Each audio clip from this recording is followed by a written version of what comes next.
performance ya timu funga meza, lakini pia kurejeshwa tena katika kikosi hiko si mwingine ni Abdulhamid Mwalin ambao mwanzoni alikuwa katika technical bench, lakini sasa hivi ametambulishwa kuwa kocha msaidizi wa Pedro. Urejeo wake katika kikosi cha Young Africans kutakuwa kuna tija yote hivi sasa? Ni ngumu kufikiria kwamba atakwenda kubadilisha chochote, kwa sababu nafasi ya kuwa mshauri sio nafasi ya kufanya maamuzi. Ni nafasi mbili tofauti. Kuna nafasi ya kufanya maamuzi ambayo ipo chini ya mwalimu Pedro mwenyewe, lakini nafasi ya kushauri ipo kwa mwalimu Mwalin.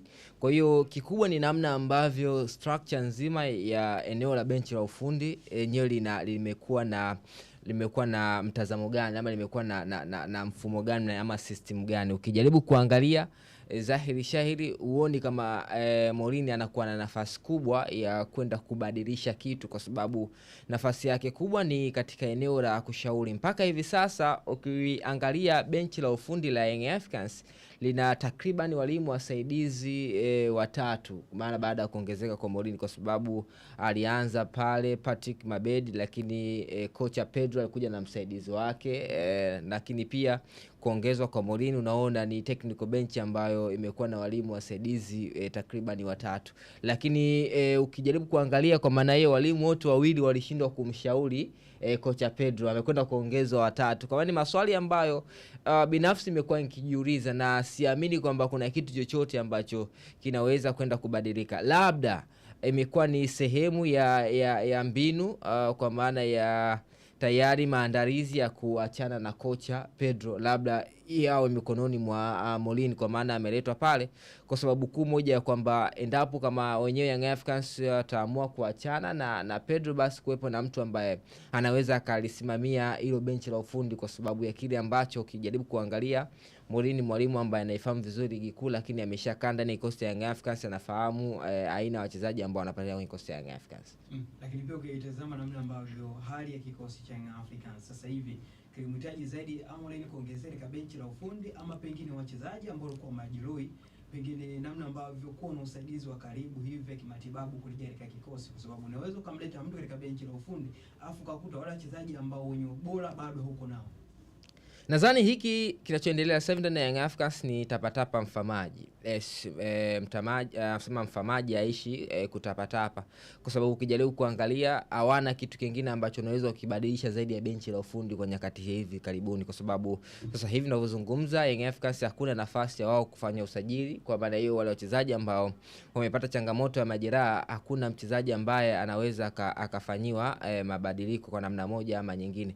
Kwa hiyo utagundua kwamba ni wakati ambao sehemu pekee ambao unaweza ukafanya mabadiliko ni katika eneo la technical bench pekee yake, ambalo lenyewe dirisha lake alifungu muda wote, ukijisikia unaachana na mtu ama unaongeza mtu. Ndio maana ukaona wamejaribu kumuongeza huyo Mwalin, lakini binafsi siamini kwamba kwa aina wachezaji ambao wako kwenye kikosi cha Young Africans,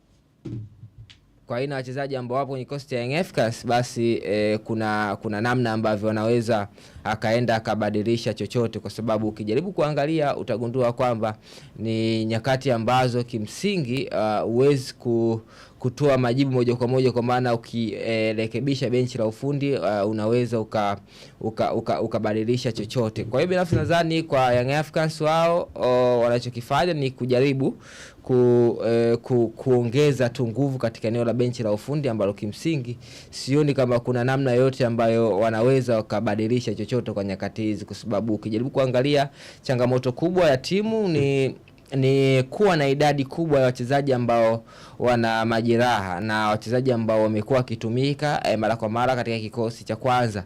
Kitu pekee ambacho kinasababisha leo hii tuone Young Africans imekuwa na hizo changamoto. Kwa hiyo changamoto utaona kwamba Yanga na changamoto kwa maana eneo la wachezaji ambao wako kwa asilimia kubwa ni wachezaji ambao hawakizi mahitaji. Sasa kwa bahati mbaya ni kwamba kwa Young Africans mashabiki wamekuwa na changamoto moja kwamba hawazungumzi ukweli, hawazungumzi changamoto ya timu iko wapi, hawazungumzi wapi ambapo panakwamisha timu. Leo hii ukijaribu kumsikia mshabiki wa Young Africans hazungumzi kuhusiana swala zima la sajili ambazo zimefanyika na Young Africans ambazo zimefeli. Hausikii mtu akionyesha kwamba kuna sehemu Young Africans kwenye swala zima la sajili limefeli, kitu ambacho kinaonekana ndio kinawamengenya zaidi Young Africans. Naamini kama wangezungumza mapema ama wangekuwa wanazungumza kwamba kuhusu swala zima la usajili, huenda uongozi wangeamka pia, wangekuwa macho na kutafuta wachezaji wenye standard na daraja. Leo hii tunazungumza Young Africans, wachezaji wake wengi kwa numbers kubwa wamefeli, kitu ambacho wachezaji ambao wako sasa hivi hawakizi mahitaji na kasi ya ligi na kasi ya Young Africans. Kasako Media, tunaangazia maisha, tunaandika kesho.